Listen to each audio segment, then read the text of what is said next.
Olá, eu sou Giovanna Locatelli e esse é o BMC Connection, um programa que vai trazer vários assuntos relevantes que acontecem no mundo e que impactam diretamente no dia a dia do investidor. Tudo isso, claro, de forma leve e descontraída. E nessa edição eu tenho dois super convidados para bater esse papo com a gente. O Will Castro Alves, que você aqui da BMC News já conhece. Ele participa conosco de vários programas, é economista, estrategista-chefe da Avenue Securities, e comentarista da BMC News, e também tem uma página com o programa Bom Dia USA. Bom dia, Will, bom dia, USA. Bom dia, boa tarde e boa noite, tudo bem? Que bom que você aceitou o nosso convite, seja bem-vindo. Bom dia, Giovana, um prazer estar aqui fazendo parte desse novo programa aí da Grade, super relevante e super interessante bater esse papo aí contigo. Legal. Eu estou aqui também com o Roberto Atucho Júnior, que é um cara incrível, uma das pessoas mais experientes aqui em abertura de mercado de renda variável, né, da América Latina, tem um histórico gigante aí, e também vai estar com a gente falando sobre esse tema tão bacana, que daqui a pouco eu já vou te dizer qual é. Ele é CEO da Home Research. Obrigada também por estar aqui com a gente, Roberto, seja bem-vindo. Ô, Giovana, muito obrigado pelo convite, é um prazer, obrigado aí pelas palavras tão gentis, e como sempre, é sempre bom discutir, debater com o Will, nosso parceiro, a Avenue, nossa parceira da Home Research, então acho que vai ser uma conversa super legal, sim. Eu queria agradecer mais uma vez pelo convite. Vocês dois juntos só vai render um programa super bacana, com certeza, e o tema de hoje são investidores brasileiros no exterior. A gente tem o Will, que está nos Estados Unidos, assim como eu estou em Boston, o Will está na Flórida, estou em Massachusetts, né, e o Will na Flórida, e o Roberto está em Milão, na Itália. Então, a gente vai ter essas experiências aí para a gente conseguir fazer um contraponto do investidor, onde é que anda o investidor brasileiro, né? Onde que ele está preferindo ir, o que ele está preferindo fazer com o seu dinheiro, enfim, quais são as dicas, quais são as opções disponíveis para o investidor brasileiro. Queria começar agora com essa pergunta para o Roberto.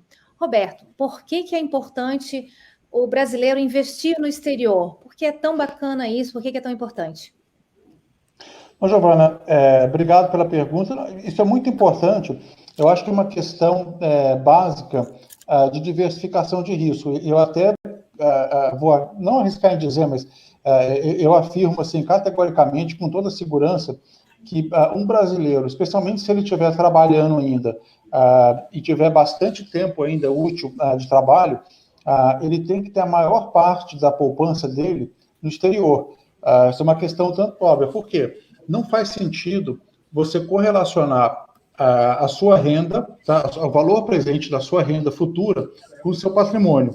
Então, quer dizer, todo mundo que está trabalhando ainda, o maior valor que você tem, o maior patrimônio que você tem, isso é verdade para mim, para o Will, para você, é o valor do seu capital humano. Como que você mede o seu capital humano? É tudo aquilo, é o valor presente de tudo aquilo que você vai receber trabalhando.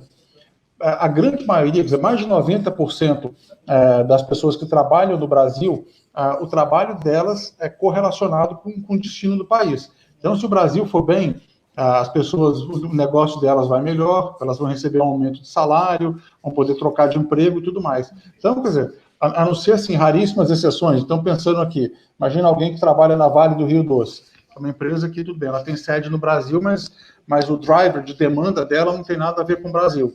Então, quer dizer, tirando essas exceções, todo o trabalho das pessoas é correlacionado com o Brasil. Então, faz todo sentido você descorrelacionar. Então, olha, o dinheiro que eu vou ganhar trabalhando daqui para frente, ele é um bolso, ele está correlacionado com o Brasil. E aí a minha poupança, aí sim eu vou alocar ela em outros países, outras moedas principalmente, né? Outras geografias que não são tão correlacionadas com o Brasil assim. Bom, isso não é desacreditar no país? Daqui a pouquinho eu vou te forma perguntar alguma, isso de novo, já vai pensando na tua resposta aí. Will, a gente tem informações aqui, né? A primeira estimativa aí do país mostra um crescimento de 6,5% do PIB norte-americano. Enfim, o mercado financeiro, o dólar recuperando esse fôlego aí. responde para mim, tu agora, por que tu achas importante o brasileiro investir no exterior, em especial nos Estados Unidos? Tua opinião é parecida com a do Roberto? Boa, Giovana. Na verdade, eu sempre paro para escutar e aprender com o Roberto, né? Então, com certeza, concordo plenamente com o que ele falou. E eu vou além, né? O Roberto deu a perspectiva do fluxo de caixa ou da demonstração de resultados, né? Ao longo do ano você vai tendo resultados, suas receitas, ano após ano, elas vão avançando e elas estão correlacionadas em real, então você tem que descorrelacionar o seu patrimônio. Então, ele falou aí um pouco mais na linha do balanço patrimonial.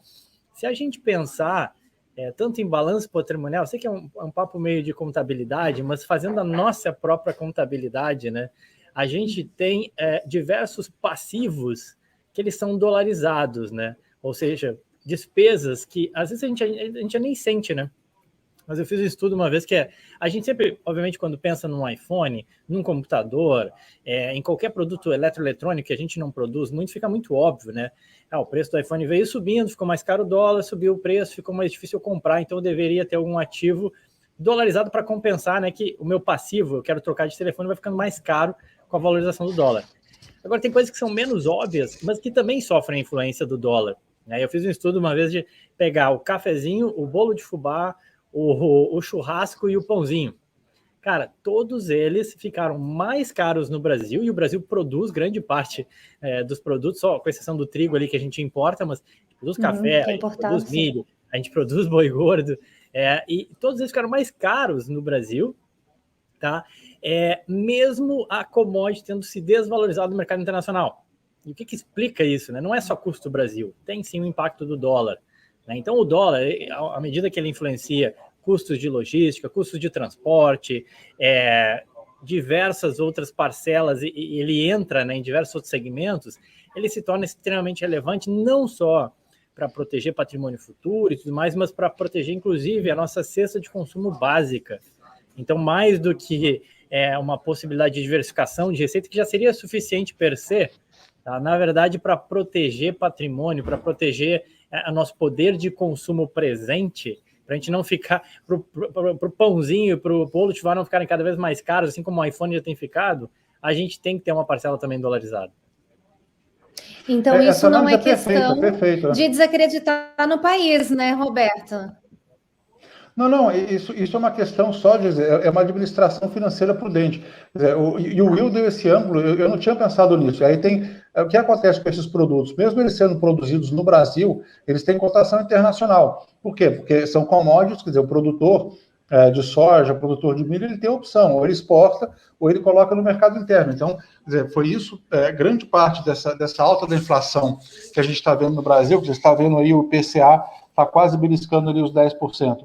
Foi justamente, quer dizer, em função do repasse das commodities, né? Dessas commodities agrícolas que tem cotação internacional. Um outro exemplo, por exemplo, e aí é uma despesa para algumas pessoas que está mais a longo prazo, mas muita gente sonha em mandar os filhos estudar no exterior, tá? E aí, sabe, isso custa caro, é dólar, então é bom ele começar a poupar em dólar. E isso, por exemplo, isso que o Bill está falando, ele está simplificando, mas, por exemplo, se você... esse é exatamente o trabalho que fazem os profissionais de wealth management, de gestão de recursos, não gestão de recursos, gestão de patrimônio, né? Gestão de patrimônio. Então, por exemplo, o que faz um profissional de gestão de patrimônio? Ele vai sentar com o cliente dele e vai fazer o balanço do cliente. Fala, olha, onde é que você trabalha? Você trabalha na Vale? Tudo bem, você trabalha na Vale, seu trabalho não tem nada a ver com o Brasil. Quais são suas despesas? Tudo bem, eu quero... meu filho está com 17, 18 anos e ele está fazendo um application, vai querer estudar nos Estados Unidos. Peraí, mas você já começou a poupar em dólares? Não, tem que ver... Sabe, é esse tipo de coisa. Ele vê... ele fazer o balanço efetivamente. Só que aí é um balanço mais sofisticado, porque não é um balanço que mede só a foto da pessoa agora. Ele está trazendo a valor presente todas aquelas despesas e receitas que essa pessoa vai ter também. Então, faz sentido você fazer um match nisso aí. E uma coisa que é muito importante também, quando as pessoas investem em dólar ou investem fora do Brasil, você tem que separar na sua cabeça. Você tem dois bolsos. Eu tenho um bolso reais, eventualmente essa pessoa vai ter alguma poupança em reais, pode ser bolsa, pode ser DI, fundo imobiliário, tem a poupança em reais, tem a poupança em dólares, elas não se misturam. O que acontece muitas vezes? A pessoa faz uma alocação fora do Brasil, começou a investir aí na Avenue, e aí tem um movimento de valorização do Brasil, mercados, tudo mais. Imagina que o dólar vai de 5,20 para 4,80. A cara fica nervoso, fala, pô, perdi 15% aqui. Não, cara, você não perdeu. Esquece. Mesmo que ele tenha tido em dólares um retorno de, sei lá, 5% na carteira, esquece. Isso aí é dólar. Você mede o retorno disso em dólar, escolhe o benchmark que você vai ter, se é S&P, se é LIBOR, se é, enfim, zero, qualquer coisa, mas isso aqui é dólar, você não pode ficar pensando em reais. É a mesma coisa a sua carteira em reais. Então você imagina uma diversificação de moedas assim. Então, eu acho que, a princípio, a primeira coisa que a pessoa deve fazer é fazer um diagnóstico aí da sua cesta básica, como diz o Will, e ver o que eu gasto em dólar, quais são meus passivos em dólar, e o que é real, e para começar a investir, mais ou menos isso. Porque essa linha de pensamento, acho que pouca gente tem, né? Que os nossos gastos, muitos deles diários, do dia a dia, da vida normal, realmente são influenciadas pelo dólar, né? Pouca gente considera isso, essa ficha cai pouco. Exato, assim, exatamente. eu diria que sim, você tem o consumo básico, e esse consumo básico eu chutaria que depende, obviamente, da sua cesta de consumo, consome produtos importados, ou mais ou menos, né? Eu sempre falo, quem aí já abriu o IPCA, né? Muito se fala de IPCA, mas mesmo o IPCA não necessariamente te representa, né? Se você olhar o IPCA, ele tem diversos itens, tem tipos de carne, tem tipos de peixes, mas eventualmente será que o IPCA contém, sei lá, você consome mais salmão ou sardinha, né? E de repente no IPCA tem mais sardinha do que salmão. Então, assim, é só esse tipo de exemplo, né? Bobo, mas enfim, que isso acaba tendo uma influência assim na tua cesta de consumo. E aí, indo além também, né? Só para falar além do consumo e desse planejamento mais de médio e longo prazo que o Roberto falou, tem uma outra coisa que é o seguinte, né? Querendo ou não, ou gostando ou não, a gente, né? O Brasil, em termos de comparação de ativos de risco, e as crises nos mostram isso, o impacto das crises no Brasil, ele está do lado, né? As agências de rating colocam o Brasil do lado do Paraguai, da Macedônia, do Vietnã, desses países, tá? Não estou falando mal, não. Mas o que acontece normalmente com esses países em eventos de crise, tá? Foi aquilo que a gente viu em 2008 e aquilo que a gente viu no coronavírus. Em 2008 foi uma crise no mercado imobiliário americano que aparentemente não tem nada a ver com o Brasil. O Lula fala que ia ser uma marolinha e tudo mais, mas querendo ou não, o dólar salta de 1,50 para 2,20 em 3 meses. Assim, A mesma coisa acontece. O coronavírus vem, o dólar salta de 4 para 6. Assim, quase, praticamente, né? Não é nada, são 50%. 50% que a gente fica mais pobre internacionalmente, né? Ou seja, sim, o iPhone fica muito mais caro, fica mais difícil encontrar ainda, assim, comprar esses bens, né? Então, por que eu estou falando isso? Que em momentos de crise, países emergentes, eles se comportam de forma semelhante. Goste a gente ou não, né? A gente, em termos de vizinhança, a gente não está do lado da Inglaterra, da Alemanha e da Suíça. A gente está do lado do Vietnã, do Paraguai, da Grécia, da Macedônia e desses países. Então, em momentos de crise, né, a nossa poupança, o nosso patrimônio, o nosso consumo e da nossa família fica à mercê, né, daquilo que acontece em países emergentes. Como é que você se protege disso? Tendo uma parcela, de fato, dolarizada, não estando exposta ao risco de uma geografia. E aí eu sempre brinco, né, sem querer entrar nas polêmicas, mas eu digo, teu patrimônio não precisa ficar refém de um ministro, de uma reforma ou de uma fala torta de algum presidente, né? É verdade. E o que a gente vê, assim, esse movimento de pessoas começando a investir, todos os dias eu converso com alguém, seja no trabalho, nos contatos, enfim, conhecidos, amigos, todo dia eu converso com alguém que me diz, eu estou pensando em começar a investir, o que tu acha? Pessoas que começam a assistir a BMC News, poxa, que legal o canal, estou aprendendo, quero começar a investir. Todos os dias eu vejo alguém querendo começar a investir. Como começar a investir no exterior? Às vezes as pessoas podem ter essa barreira, puxa, mas como que eu vou começar? Existem valores pré-determinados? Que tipo, né, de documentação que eu preciso? Que tipo de ações eu posso comprar? Que tipo de investimento eu posso fazer? Pergunto primeiro para o Roberto. Roberto, qual é o primeiro passo para o investidor brasileiro investir no exterior? Não, eu acho que o primeiro, hoje é muito simples. A Avenue está sendo pioneira nesse sentido de disponibilizar uma série de veículos, quer dizer, para os investidores investirem no Brasil. E aí depois o Will fala, quer dizer, como que é toda a sistemática, toda a parte operacional, se os investidores fazem em reais numa conta, como que é. Mas hoje é muito fácil. E eu acho que eu começaria, ao invés de escolher as ações diretamente, eu escolheria um fundo, tá? Um fundo de investimento diversificado, que invista ou em ações ou globais ou americanas, ou se aí depois, à medida que o investidor vai ficando um pouco mais sofisticado, um passo antes dele escolher as ações individualmente, e, enfim, fazer stock picking, você escolher empresas é um negócio bastante complicado. Demanda muito trabalho. Você pode escolher as regiões. E hoje, você pode escolher os setores onde você investe. Olha, então, por exemplo, tem ETFs, que são esses fundos negociados na Bolsa Americana, tem ETF só para o setor de bancos, tem o ETF de petróleo, de energia, tem um ETF que é de energia limpa. Então, por exemplo, tem formas de você investir tematicamente. Então, eu começaria com fundos de investimento. Se você está mais confortável com o tema ou com a região que você quer investir, você escolhe um ETF ou de país ou de setor. E aí, à medida que a pessoa, sabe, gosta mas sempre tentando pela diversificação. E eu acho que para qualquer investimento em bolsa, ou em renda variável, eu acho que se você, primeiro, não faz alavancagem e não opera short, porque sempre quando você está operando vendido, não deixa de ser uma posição alavancada. Se você chega no ponto de escolher a empresa, você escolhe boas empresas, ou escolhe um bom gestor também, mas é o seguinte, o dinheiro que você investe em renda variável tem que ser um dinheiro que você não tem esperança de precisar dele nos próximos 5 anos. Eu acho que se você faz isso e respeita isso que eu te falei de alavancagem e diversificação, a chance de você ganhar dinheiro é substancialmente maior do que de você perder.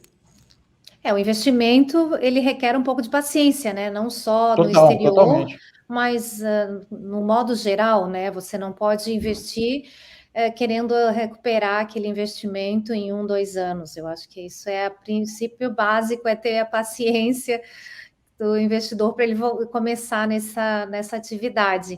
E, Will, para ti, na tua opinião, o que o investidor precisa para começar, para dar o primeiro passo para investir fora do Brasil? Boa, vamos lá. Investimento no exterior já existe há muito tempo, né? Eu sempre falo, o Banco do Brasil, aqui das Américas, já tinha uma agência aqui em Miami desde a década de 70. Então, sempre foi disponível, sempre houve algum acesso para um determinado público. Então, e ainda existe hoje, né? Então, se você tem, por exemplo, mais de $1 milhão, você tem acesso a diversos produtos, e aí, assim como em muitas outras coisas na vida, obviamente, quem tem um valor aquisitivo maior consegue ter acesso a diferentes serviços, tá? Então, para você que já tem esse recurso, tem diversos private bankers para te atender, enfim, para te oferecer diversos segmentos, mas nem todo mundo tem essa condição. E aí a Avenue surge exatamente com essa proposta, né, com se colocar como uma solução disponível muito fácil, muito rápida. Então, o que é essa solução? Bom, tem duas coisas, tem dois problemas, né, ao investir no exterior. Uma que você tem que tirar o dinheiro do Brasil e enviar para fora, e outra que você tem que escolher aonde investir aqui fora, né? Até então, mesmo no private, mesmo no wealth, você fazia isso com agentes separados, né? Alguém para fazer o câmbio e alguém para você investir aqui fora. O que a Avenue faz de diferente, digamos assim, e que se coloca como um diferencial? Tá? A gente integra essas duas coisas, então, diretamente do Brasil, você consegue usar a Avenue para fazer a operação de câmbio e enviar seus recursos aqui para fora, e através da Avenue também você consegue fazer os seus investimentos aqui fora. Tudo isso numa plataforma única, integrada, com um único cadastro, que requer 2 documentos, né? Um documento com foto e um comprovante de residência, preencher um cadastro, que é uma experiência muito semelhante àquela que o cara tem no Brasil, em qualquer outra corretora. 10 minutos ele preenche um cadastro e ele já consegue fazer essas duas coisas numa mesma plataforma e acessar o mercado internacional. E aí uma outra dificuldade que existia é a questão dos mínimos, né? Então a gente exatamente essa pergunta que eu ia te fazer. Existem os mínimos, existe um teto que você precisa respeitar? Como é que é? Não, exatamente porque a gente joga a tecnologia para otimizar e fazer uma operação que a gente fala de back-office que seja mais automática, a gente consegue diminuir e muito, né, os mínimos de investimento. Então, eu diria que hoje, assim, não existe um mínimo, né? A gente tem um valor mínimo de corretagem aqui, de compra e venda de ativos, que, inclusive, a gente oferece um plano também sem corretagem. Então, hoje em dia, assim, você não tem um mínimo. Com $50, você já pode começar a investir, se for o caso, até menos, enfim, para começar a ter essa experiência, aprender e tudo mais. Então, acho que o que a gente propiciou, assim, é trazer esse acesso para um público que até então não tinha, diferentemente de um público mais seleto, mais private e mais wealth, não tinha esse acesso, né? E aí, por isso que a gente consegue, em pouco tempo, sair da marca de 0 clientes para 300 mil clientes, né? Que é um marco. E aí, o que eu sempre falo também nessa linha de começar, que é uma coisa importante, que é o seguinte, quando você sai do Brasil, e a gente que está morando fora, a gente entende bem isso, né? Não adianta querer ir comer feijoada em Milão, né, Roberto? Provavelmente vai pagar caro e não vai ser muito boa. Então tem que se adaptar à realidade do mercado, né? Aqui o mercado é diferente. As pessoas investem mais em ações, a taxa de juros é muito baixa. Não existe aqui, tem um fundo DI aí que renda 5%, 6% ao ano. Não, aqui a realidade é outra, amigo. Então não querer vir comer feijoada aqui no mercado americano. Né? Era isso que eu estava conversando antes da gente entrar no ar com o Roberto, que ele entrou nesse assunto, eu achei super interessante. Não pode sair do Brasil e querer investir em empresa brasileira aqui fora, né, Roberto? Desenvolve aí que eu gostei muito da tua opinião. Isso é um ponto super interessante, porque tudo bem, mesmo que fosse feito por outros motivos, quer dizer, porque o dinheiro estava fora do Brasil e podia estar não declarado, enfim, mas era muito comum, se você pegar uns private bankings aí na década de 90, década de 2000, o cara tinha dinheiro fora do Brasil, num private desses, e aí você vai ver o que tem na carteira dele. Vai ter esse bond, tem a DR de empresa brasileira, a DR da Petrobras, do Itaú e Eurobond de empresa brasileira. Aí o cara achava, não, meu dinheiro está no exterior. Eu falei, não, seu dinheiro está no Brasil. A única coisa que você está evitando é o risco de fronteira, né, o risco de remessa. Mas se você acha que remessa é um issue, você não devia ter esses papéis, assim, não devia nem sonhar em ter esses papéis, porque se você acha que eventualmente os reais que você tem no Brasil estão em risco, no dia que isso acontecer, essas ADRs não estão valendo nada, não estão valendo zero, né? Então, as pessoas achavam que não, estavam investindo fora do Brasil. Obviamente, quer dizer, muita gente fazia isso porque realmente estava apostando no Brasil, estava querendo comprar o kit Brasil, o famoso kit Brasil, né? Que é você comprar bolsa vendido em dólar e dado no pré, que é você apostar que a taxa de juros longa vai cair. Mas, enfim, podia ter crédito privado também. Mas naquela época fazia até sentido, quando o Brasil, sei lá, talvez nos anos 90, o Brasil era, antes do Brasil ter o investment grade, tudo isso, o Brasil era muito barato realmente, tinha uma agenda, tinha uma série de coisas acontecendo. Agora, de novo, é igual o exemplo que você deu da feijoada em Miami, da feijoada em Milão, não faz sentido, né? Não faz sentido mesmo. E quais são as opções que o brasileiro encontra aqui? Vou perguntar para ti, Roberto, já que tu está com a palavra, quais são as opções que o brasileiro encontra de investimento aí na Europa? O que está mais sendo procurado? O que está bombando aí? Não, e eu acho que é interessante agora a gente falar qual que está a nossa cabeça de alocação global de ativos agora, né? E, enfim, o mundo, depois que saiu da pandemia, o mundo vem nessa... Enfim, os mercados têm estado super em alta. Bom, antes de fazer um disclaimer aqui, os brasileiros investem muito pouco na Europa, tá? Acho que por motivos óbvios. Em primeiro lugar, o Brasil está nas Américas, sempre foi meio debaixo, quer dizer, da área de influência do guarda-chuva dos Estados Unidos.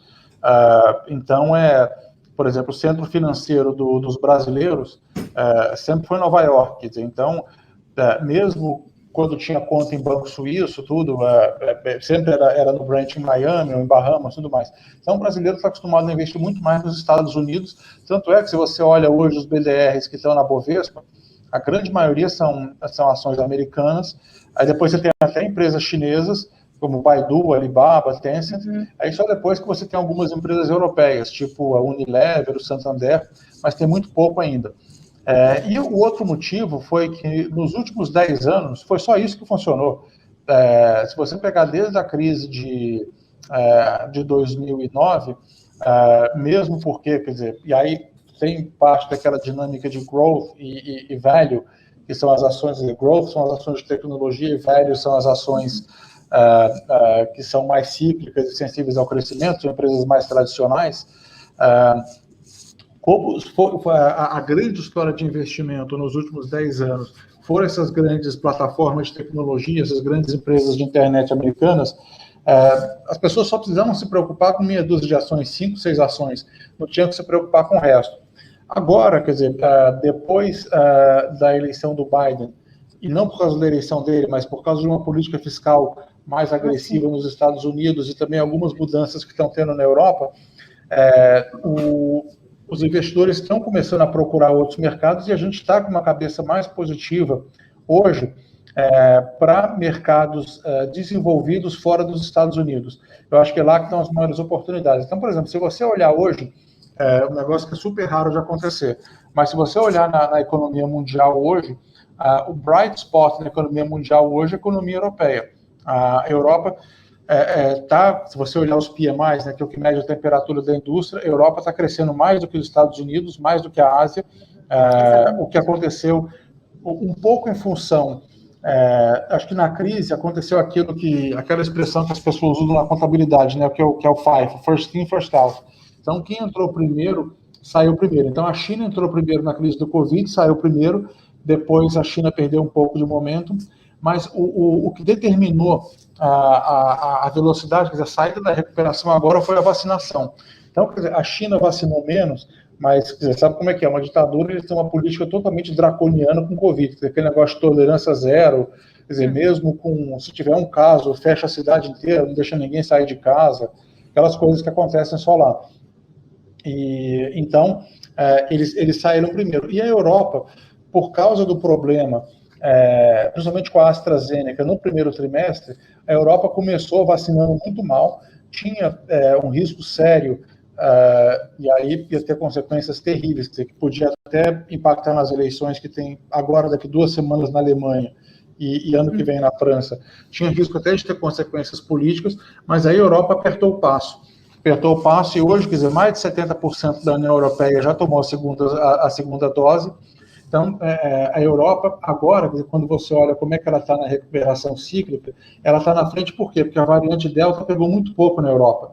Tá? Por exemplo, as pessoas achavam, por exemplo, eu lembro quando teve a Eurocopa, né, de futebol, com o estádio lotado, todo mundo sem máscara, as pessoas achavam, isso é um covidário, vai ter uma catástrofe daqui a pouco tempo. Acabou não acontecendo, também por causa do avanço da vacinação.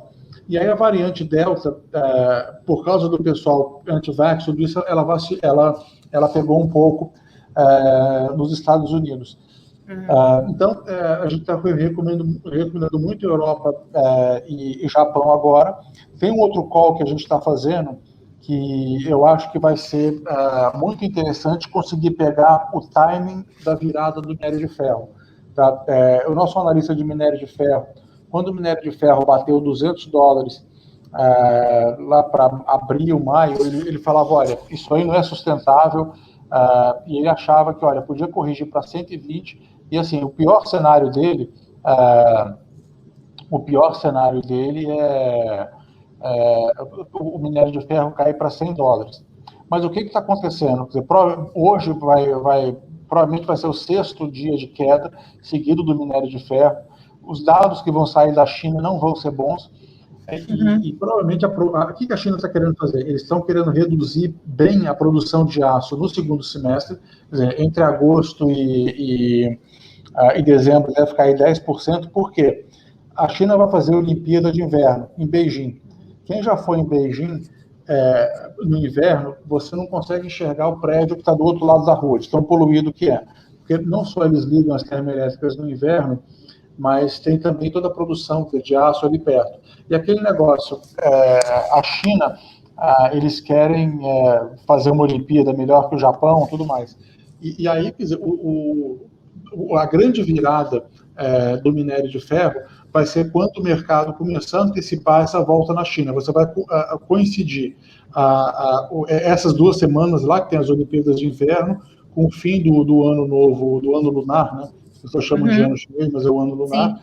E aí vamos começar a antecipar a volta do crescimento. E aí o crescimento ano que vem vai bombar, por quê? Porque em novembro vai ser quando o Politburo se reúne e provavelmente vai reconduzir o Xi Jinping, então o mercado vai começar a antecipar. Mas mesmo antes disso, a gente acha que nas próximas 4 ou 6 semanas, um negócio que não está sendo falado no mercado é a reabertura da China e da Ásia. Alguns países, se você olhar o nível de restrição de mobilidade, estava tão ruim quanto na primavera do ano passado. Então, quer dizer, agora a gente imagina que possa sair disso aí. Quer dizer, você viu os números, os PMIs na China, né, e alguns países da Ásia, Austrália, Indonésia, estavam aí perto de 40, que é um número que indica contração, mas a gente está vendo a volta disso aí. Então, e o Japão é um mercado cíclico, é um mercado, quer dizer, pela natureza das empresas, ele tem uma correlação com a aceleração do risco global. Por exemplo, o Bank of America soltou hoje uma pesquisa com gestores falando que o pessimismo com o crescimento, ou o sentimento, né, em relação ao crescimento global, está no ponto mais baixo desde maio. Então, quer dizer, eu acho que tem uma preocupação grande com o crescimento. O número de inflação veio tranquilo hoje, né, o CPI. Então, eu acho que, enfim, a gente está tendo alguns dias difíceis agora, mas eu acho que daqui em poucas semanas a gente vai ter a volta da recuperação com otimismo, com o crescimento global, né? É verdade, o pessoal vai ficar de olho então no mercado aí na Europa, quem sabe vai ter uma migração maior para aí, né? Will, aqui nos Estados Unidos, o que você acha, o que tu acha, qual é a maior oferta aí de investimento para o público brasileiro? O Atush deu uma boa aula aí sobre conjuntura, né, e esses fatores que acabam movendo, e realmente a economia ela é bastante cíclica e se move, de certa forma, em conjunto, né? Saindo um pouco da conjuntura específica, né, o que eu entendo é que, assim, para quem investe, e aqui é investimento, né, a especulação não tem problema nenhum de fazer especulação, mas ela é mais voltada para o curto prazo. Tem até uma frase que eu acho muito boa, que é, né, que a gente sempre até repete aqui internamente, né, para quem faz investimentos, o mercado de capitais muitas vezes é uma distração, né, porque você fica vendo as coisas subindo, caindo, e aí você quer se movimentar, quer mexer sua carteira e tudo mais, mas pensando de forma pragmática e a médio e longo prazo, né, os grandes gestores nos ensinam que é sempre importante a gente estar investido, né, porque a gente nunca vai acertar a próxima crise, ou o momento exato de correção, ou retomada de mercado. Então eu entendo que o mercado americano, por ser um mercado que tem estruturas já bem sedimentadas, eu diria, de anos, né, de regulação que foi criada para proteger o pequeno investidor, e também um respeito muito forte ao liberalismo, as ideais libertários, digamos assim, no que tange ao mercado de capitais, ele acaba atraindo investidores do mundo inteiro. E aí, junto a isso, tem uma economia americana que ela é mais dinâmica, né? Mais dinâmica que a Europa, que muitas vezes, às vezes, fica um pouco presa em algumas questões políticas ou de conseguir um acordo e uma coalizão, que ela é mais complexa, né, em diversos países. E você tem, do outro lado, também uma China que ainda representa uma insegurança muito grande para o investidor. Então, assim, o mercado americano, por si só, ele acaba sendo o hub, né, que atrai grande parte dos investidores do mundo inteiro. Não investidores só da Europa ou só da China, não, é do mundo inteiro. Dito isso, assim, e aproveitando essa dinamicidade da própria economia americana, o que eu vejo aqui, assim, você tem, de fato, como o Atush falou, cada vez mais as empresas de tecnologia elas vieram crescendo, e isso fez com que, quando a gente olha, né, na composição do índice americano S&P 500, cada vez mais elas representam uma parcela maior. Hoje elas representam 26% daquilo que se diz tecnologia, mas se você pensar que uma Amazon, por exemplo, dependendo da classificação, ela nem entra no setor de tecnologia, né, porque ela está comercializando bens, né, o Netflix, na parte de entretenimento, muitas vezes nem entra em tecnologia. Então, na verdade, assim, esse número ele é maior, né? Esses 27%, você está pegando só aquelas empresas que, eventualmente, uma Dell, uma que trabalha com semicondutores, mas esse número ele é muito maior. E essas empresas de tecnologia, elas têm conseguido ter uma preponderância e conseguir atravessar as crises, e a última crise nos mostrou isso, com modelos de negócio que são sustentáveis, escaláveis, fortes geradores de caixa. E não é por acaso que quando você pega especialmente as maiores, né, pega lá a Microsoft, Facebook, Google, são empresas que têm um modelo de negócio que já geram muito caixa. Hoje elas já têm uma montanha de caixa, né, que dá um colchão aí muito bom ali para... Eu sempre falo, né, quando veio a crise do Covid, eu falava, né, cara, o Google, se ele quiser, ele fecha as portas, ele fica sem funcionar durante 12 meses, com todo mundo em casa pagando salário, pagando todas as contas, e não vai nem correr o risco. Não mexe nada. A gente não vai fazer cócegas, digamos assim, na empresa para quebrar ou coisa do gênero. Né? Então, assim, essas empresas muito sólidas têm uma capacidade de investir muito grande e, consequentemente, de arranjar novas vertentes, novas fontes aí de receitas. Então, eu sempre falo assim, que especialmente para o investidor brasileiro, né, que já tem um investimento lá no Brasil, já tem sua carteira no Brasil, o bom de vir aqui nos Estados Unidos é buscar coisas que você não tem acesso no Brasil. Né? Então, você não consegue investir em biotecnologia no Brasil, você não consegue investir em cybersecurity no Brasil, você não consegue investir em diversas outras empresas, especialmente, obviamente, do lado da tecnologia, mas não somente do lado da tecnologia, no Brasil, empresa farmacêutica, tem uma gama muito ampla. Fora mesmo quem investe, por exemplo, quem investir em petróleo, em uma empresa de petróleo, é bom não ser sócio, talvez, do governo, e sim ser sócio de agentes privados. Então, mesmo para se investir em petróleo, né, tem uma empresa lá no Brasil, talvez você tenha veículos melhores. Então, acaba que, assim, no frigir dos ovos, qual que é a pergunta, talvez seja, qual que deveria ser a composição de Brasil na tua carteira como um todo, né? Assim, se perguntar para o investidor brasileiro, qual que deveria ser a composição do Paraguai na tua carteira? Puxa, muito pequeno. Ou da África do Sul, muito pequena. Da Índia, talvez um pouco que tem potencial de crescimento e tal, mas será que você deveria ter 50% do capital alocado em Índia? Não, né? Mas a gente aloca muito da nosso capital no Brasil, que representa riscos semelhantes a esses outros países emergentes, né? Enquanto que a gente tem visto que, e a crise, como o Atush falou, ela foi muito darwiniana nesse sentido, né? As empresas maiores tiveram mais chances de sobreviver do que aquele restaurante da esquina, né? Que teve que fechar as portas, que não se aguentou. Da mesma forma que as pessoas, né, mais suscetíveis, infelizmente, muitas faleceram, tiveram dificuldade, e os mais novos ou mais fortes tiveram. Então, assim, ela foi muito darwiniana, tanto no nível pessoal quanto no nível das empresas, né? E dos países também, né? O Atush falou, isso saiu mais rápido, né? O Brasil ainda está meio que ali, saiu, não saiu, nem sei dizer se saiu ou não saiu, né? Porque a gente vive constantemente em crise e a gente volta em meia crise, cria umas crises para chamar de nossas também, né? Nesse meio tempo. Mas, enfim.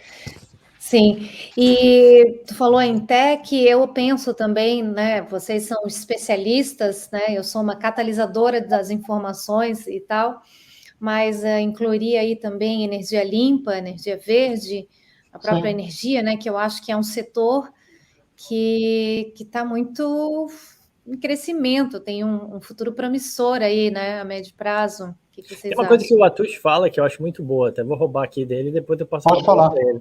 Que ele sempre fala que dessa história do ESG, né? Que agora está muito em voga aqui nos Estados Unidos, já esteve mais em voga, já que nasceu mais antes na Europa, veio aqui nos Estados Unidos, cada vez mais no Brasil, e ele falando aqui daqui a pouco não vai ter mais ESG, o ESG vai ser parte do standard, né, do padrão, do normal. Exatamente. O novo normal vai ser o que a gente hoje fala, né, de padrões de ESG.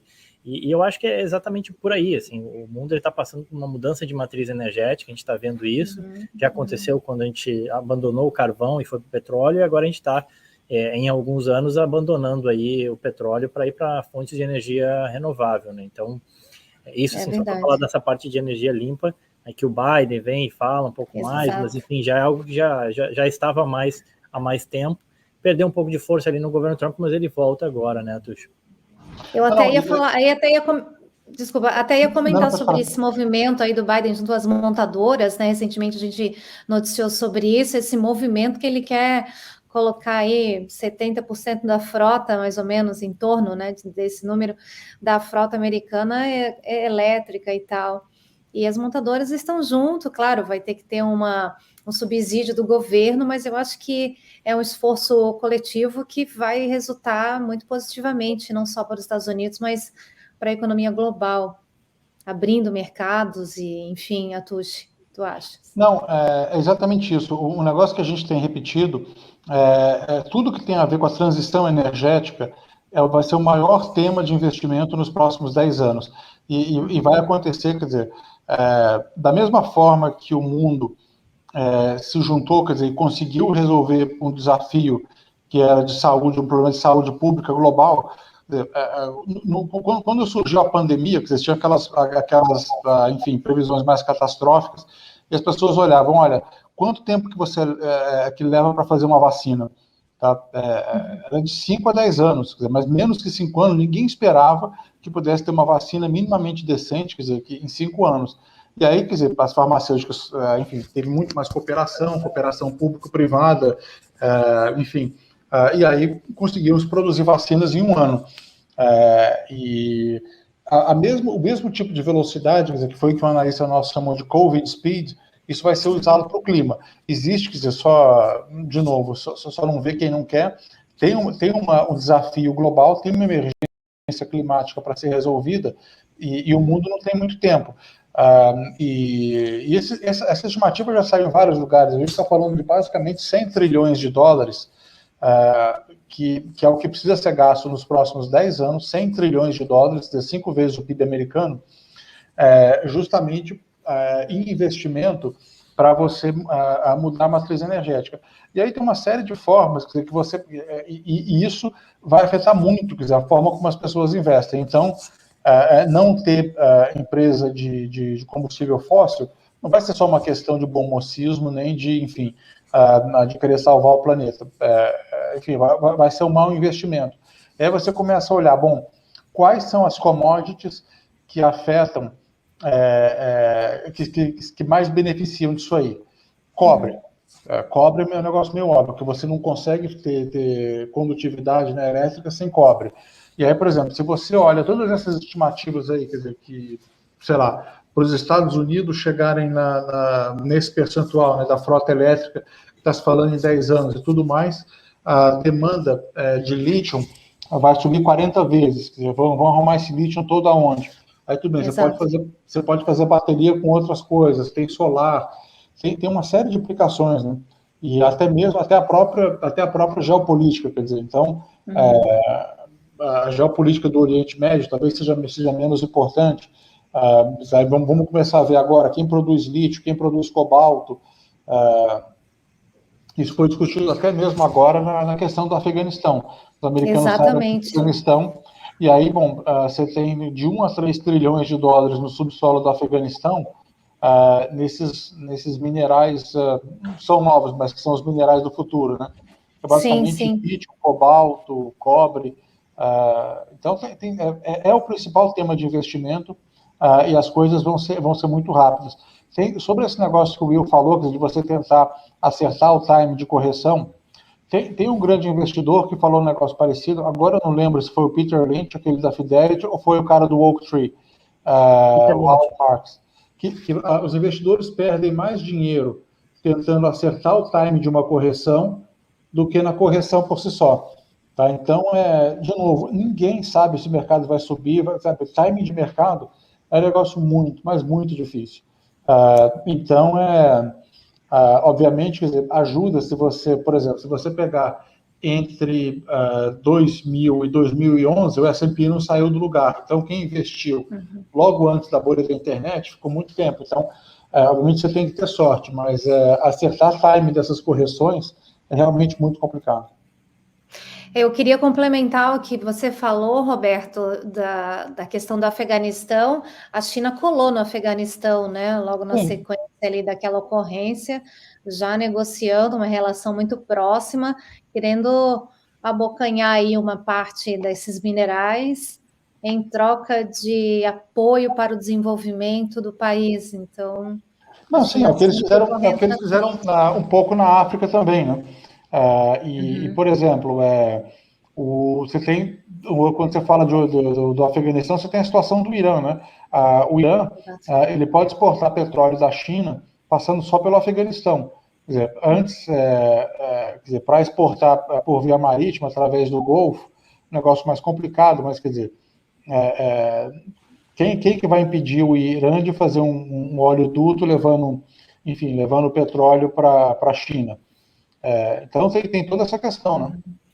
Energia, né? Gás natural, enfim, tem toda uma cadeia aí. Voltando ainda a falar sobre investidores brasileiros no exterior, quais são os pedidos mais frequentes aí que vocês recebem, Roberto, Will?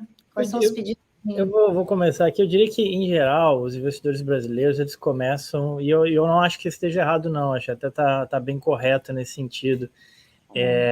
Eles começam investindo muito naquilo que eles conhecem, o que eles já tiveram alguma familiaridade, que eles já ouviram, ou marcas que eles admiram, né? A gente vê que normalmente o primeiro investimento ele passa ali por uma Apple, um Google, um Microsoft, um Facebook, Netflix e por aí vai, Nike, Coca-Cola, McDonald's, né? Então tem tanta coisa que acaba fazendo parte do dia a dia que ele se acostumou a ver e esse imaginário público, assim, de aquilo que você vê bastante, né? Ele acaba sendo realidade também em termos de solidez de muitas dessas empresas, né? Grande parte dessas empresas, de fato, elas não são grandes à toa, né? Elas têm conseguido um modelo de negócio que tem se mostrado rentável, lucrável ou escalável, essencialmente, né? E elas acabam atraindo. Mas ele começa aí, né? E aí ele começa a ver que, cara, tem muito mais coisa no mercado americano, né? Ele começa a descobrir que ele pode investir, por exemplo, em marcas o Atush sempre falava muito das marcas de luxo, né, na Europa, estão muito mais concentradas, é verdade, na Europa. Ele consegue eventualmente acessar até mesmo através do mercado americano. Ele começa a ver também que, poxa, o Brasil, eu acho que ele começa a dar conta, e isso eu acho mais importante, é uma questão quase que educacional, de ver que, cara, o Brasil é lindo, o Brasil é ótimo, tem excelentes oportunidades, tem um sistema bancário muito forte, eficiente, é muito bom em commodities, mas tem vários outros países que são muito bons em outras coisas também, né? E existe um mundo de investimentos, né? Eu sempre falo que, poxa, uma das bolsas de melhor desempenho esse ano não foi só a bolsa americana, tem a bolsa de Taiwan. Você consegue comprar um ETF, um fundo que se expõe a Taiwan, que é um país emergente que tem os seus pontos positivos e negativos, que talvez tenha um potencial muito maior, ou dependendo de alguns cenários, melhor até do que o Brasil. Então, necessariamente, eu não preciso ficar exposto somente ao Brasil como emergente, eu tenho outras alternativas de emergentes. Ou não, eu quero investir em mercados desenvolvidos, eu quero investir em algum tempo, eu quero proteger, tem uma coisa descorrelacionada na minha carteira, como prata e ouro, eventualmente, e assim vai. Eu acho que ele começa, num primeiro momento, com as coisas mais que ele vê, que ele consegue olhar, né, que está mais ao redor dele, especialmente o investidor de varejo, mas aí depois ele começa a descobrir outras coisas, né? Ele ouve que o mercado imobiliário esse ano nos Estados Unidos tem tido uma boa performance, ele se interessa, poxa, como é que eu consigo investir nisso? E por aí vai, né? Eu acho que o investidor acaba ficando um pouco mais à vontade, pegando um pouco mais de confiança, né? Acho que para não errar, o investidor brasileiro começa nas mais comuns e aí, à medida que vai entrando nesse mercado, nesse segmento de investimento, vai se sentindo mais à vontade e vai ousando um pouco mais, né? Eu acho que pode ser mais ou menos isso. Atush, o que os brasileiros têm procurado mais aí? Não, é exatamente isso. Eles vão para onde eles conhecem mais. Eles querem, primeiro também, conhecer o cenário macro, né? E muitas vezes, eles usam essas proxies, né? Então, por exemplo, a gente recomendou bastante o ETF da França. Por quê? 35% do ETF da França é o setor de luxo, né? Então, luxo, tanto é que o cara mais rico do mundo, que ele fica rivalizando com Bezos, é o Bernard Arnault, que é o dono da Louis Vuitton. Então, o setor de luxo é 35% da Bolsa Francesa. E a demanda, a demanda vem basicamente da China. A China é 40% da demanda dessas empresas. Então, um dos maiores indicadores antecedentes do que está acontecendo na China é exatamente o que acontece com essas ações de luxo. Então, isso você pode fazer através de ADRs que tem na Bolsa Americana. O Will falou um negócio muito interessante também, que foi de você, por exatamente isso, de você usar esses proxies, né, de outros mercados. Um negócio que eu quero lembrar também, e por que, quer dizer, a gente já falou de todo o aspecto de diversificação, tudo isso, mas o Brasil, ele, não vou falar que ele é pouco representado, mas ele perdeu muito espaço dentro de mercados emergentes. Quando você olha o índice de mercados emergentes hoje, ele é basicamente Ásia e tecnologia. Então, 65%, 85% de mercados emergentes está na Ásia, 65% são três mercados, que é China, Coreia e Taiwan, e 50% do índice é tecnologia. O Brasil não conseguiu, o Brasil hoje é 5%, há 10 anos atrás ele chegou a ser 15%. Tá? Quando, por exemplo, há 10 anos atrás, o Brasil tinha 4 empresas entre as 20 maiores de mercados emergentes, hoje tem uma só. Mas por quê? Porque mercados emergentes fora da Ásia, tirando uma empresa que tem na África do Sul, eles não conseguiram criar grandes gigantes de tecnologia, como é o caso da Samsung, na Coreia, Alibaba, Tencent e tudo mais. Então, você tem muito investidor que olha esse pool de mercados emergentes, e aí o Brasil acaba sendo uma alocação muito pequena, tá? Justamente porque o Brasil não conseguiu criar essas grandes empresas de tecnologia, né? É verdade. Bom, eu acho que ainda a gente está quase no final do nosso programa, mas eu acho que o brasileiro ainda tem muito potencial para vir para o exterior, para investir, para trazer os seus investimentos. Quero destacar uma coisa que tanto o Roberto falou como o Will, que o brasileiro tem que começar a avaliar a sua cesta básica e começar a conhecer mais o que ele gasta e qual é a influência de moedas estrangeiras no seu rendimento, né, do dia a dia, de coisas como o Will falou, o bolo de fubá, o churrasco, né, e você citou mais algumas coisas. Então, quase tudo na nossa vida, no nosso dia a dia, tem uma moeda estrangeira envolvida. Então, perca o medo, né? É o conselho que eu dou, perca o medo, vai, foguete não tem ré, como eu costumo dizer, né? Conhecimento, eu acho que é a sua melhor carta na manga, né? É buscar informação, buscar conhecimento, buscar opinião de especialista, não é isso? Eu gostaria aqui que vocês deixassem, então, o seu conselho para o investidor brasileiro. Roberto, qual é o conselho que você dá para a gente encerrar aqui o nosso programa? Qual é o teu conselho para o investidor brasileiro? Não, eu acho que o conselho que eu queria dar é exatamente esse. Pensa nessa questão que o Will falou, das suas despesas que você tem em dólar. Não precisa nem ser tão sofisticado de querer mandar um filho para a faculdade dos Estados Unidos ou fazer um MBA, mas pensa na sua cesta básica, mas pensa principalmente nessa questão da diversificação. Lembra, para 99% das pessoas, o maior patrimônio que elas têm é o valor do capital humano delas. Como é que você mede o valor desse capital humano? É todo o fluxo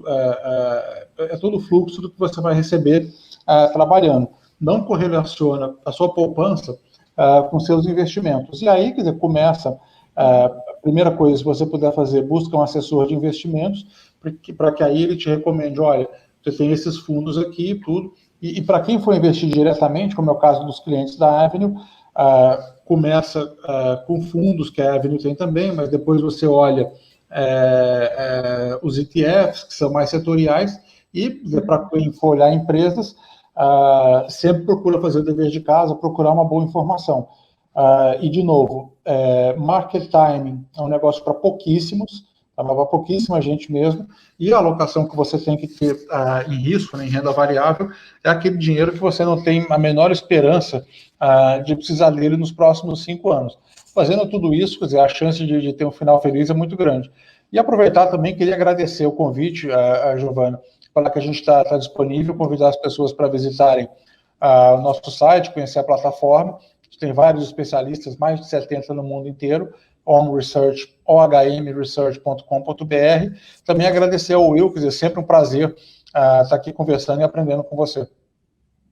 Que bom, obrigada, Roberto, da Ohm Research, que está com a gente. Will, qual é o seu conselho aí para o investidor brasileiro que está pensando em colocar o seu investimento fora do país, tanto nos Estados Unidos como Europa, Ásia? Manda lá. Eu diria que tem aquela máxima, se o conselho fosse bom, a gente não dava, a gente vendia, né? A gente é viesado aqui, porque, né, obviamente, a gente já está aqui fora, nós três, e aí a gente pode dizer o seguinte, olha, pessoal, não precisa ter medo, né? Hoje em dia, especialmente com a tecnologia, você está vendo, né? Eu estou aqui em Miami, a Giovana está em Boston e o Atushi em Milão. E a gente aqui está conversando, falando sobre investimento, e o brasileiro não precisa ter medo de ganhar o mundo, tá? A gente não fica devendo nada para ninguém. Mas também a gente tem que ter noção que, assim, o Brasil, ele é um país super legal, super bacana, a gente não pode correlacionar, né, obviamente, a nossa renda, que ela já está correlacionada à real, e dependente do real, a gente não precisa correlacionar o nosso patrimônio, né? A gente pode realmente investir de forma global, né? Pensando que, poxa, o Brasil ele é grande, mas da mesma forma que tem 200 milhões de brasileiros, tem 200 milhões de indonésios no mundo, né? A gente nem tem essa ideia, mas tem 200 milhões de pessoas que são da Indonésia. Então, assim, a gente é grande, mas também tem outros países grandes, também tem muita oportunidade, tem muita coisa acontecendo no mundo. E hoje em dia é cada vez mais fácil. A Avenue vem para dar esse acesso ao maior mercado do mundo, que é o mercado americano. Você consegue investir, como eu falei, em Taiwan, Vietnã, em Rússia, em outros lugares, na França e mesmo aqui nos Estados Unidos. E hoje também a gente tem buscado fazer, a BMC já vem bastante fazendo isso, criar conteúdo para desmistificar, né, esse acesso ao mercado americano. O próprio Atushi faz uma live para a gente todos os dias, religiosamente, de Milão. Ele fala um pouco o que está acontecendo. Toda essa aula que ele deu aí para a gente, ele dá todos os dias para a gente no canal da Eve. Então, convido vocês a participarem também, é muito legal, assim, para saber o que está acontecendo com o mercado americano. Eu faço um podcast também. Então, assim, para tirar, se tem barreira da língua, já não tem mais. Se tem dificuldade de acesso, já não tem mais. Informação, tem também. A plataforma da ONU Research é super completa, com analistas do mundo inteiro, analisando as coisas mais diversas. Então, assim, cada vez mais vai tendo menos dificuldade, e o nosso dinheiro, de novo, o patrimônio da sua família, não precisa ficar refém de um ministro, de um presidente, de coisa do gênero. E também lembro o seguinte, que a indústria nacional ela tem se movido também nesse sentido, né? Os BDRs apareceram aí, hoje em dia tem muito fundo também, fundo para investir em semicondutores, em games, mas é muito parecido. Muitas opções. É muito parecido com aquilo que se fazia no passado, né? A indústria nacional, os bancos, né, vendiam fundo de Petrobras, cobravam caro pra caramba. Hoje em dia, sinceramente, é a mesma coisa que você comprar um iPhone aí no Brasil, né? Quem consegue vir comprar aqui fora sabe que é mais barato, né? Então, assim, esse investimento que oferecem muitas vezes no Brasil, né, ele é muito mais caro. É como alguém que vem aqui, compra e vende para você aí fora. Então, assim, hoje em dia não tem porquê, né? Você consegue acessar diretamente através da plataforma, que nem a Avenue. O nosso objetivo é exatamente isso, ajudar o brasileiro a ganhar, ter uma vida financeira global. Inclusive, agora a gente tem nosso cartão, né, também para ajudar você a comprar, vender, enfim, quando fizer a sua viagem, não precisa mais pagar aquele spread abusivo de taxa de câmbio, ficar andando com um monte de dólar na doleira, né? O brasileiro fica apavorado, nossa, com um monte de dólar aqui, se eu perder isso aqui, meu Deus do céu, para com isso, não precisa mais nada. Acabou a viagem. Exatamente. Que bom, obrigada mais uma vez, Will Castro Alves, da Avenue, Roberto Atushi Júnior, obrigada, da ONU Research, foi um prazer enorme receber vocês aqui, e até a próxima, né? Obrigada. Um abração. Obrigado, gente. Abraço. Tchau, tchau. É isso aí, pessoal. Esse foi o BMC Connection. Como os nossos convidados falaram, coragem, invista, busque informação. E aqui na BMC News você tem bastante informação que agrega valor, que vai ajudar você a entrar nesse mundo maravilhoso do investimento. É isso aí, eu sou Giovanna Locatelli e esse foi mais uma edição do BMC Connection. Até a próxima.